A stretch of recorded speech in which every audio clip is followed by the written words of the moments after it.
এরা ইতিমধ্যে মানুষের কাছে বট বাহিনী হিসাবে চিহ্নিত।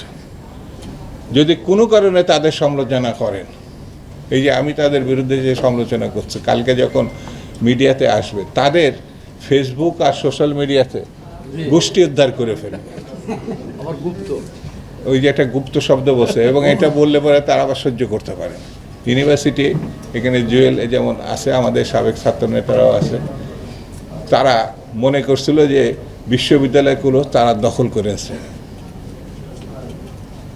গত সরকার সকল শিক্ষা প্রতিষ্ঠানকে তাদের হাতে তুলে দিয়েছিল, সব ভাইস চ্যান্সেলর তাদের ছিল।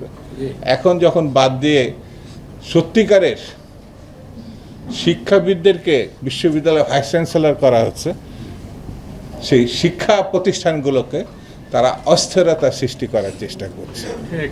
যখন জামাতে ইসলামের অথবা একটি রাজনৈতিক দলের ব্যক্তিদেরকে প্রশাসনে অর্থাৎ ভাইস চ্যান্সেলর করা হয়েছিল, তখন তো আপনার বিরোধিতা করেন নাই। সেই জন্য আমি বলবো আমাদেরকে সতর্ক হতে হবে, এবং সেই সতর্কতার কাজ হচ্ছে জনাব তারেক রহমানের হাতকে শক্তিশালী করতে।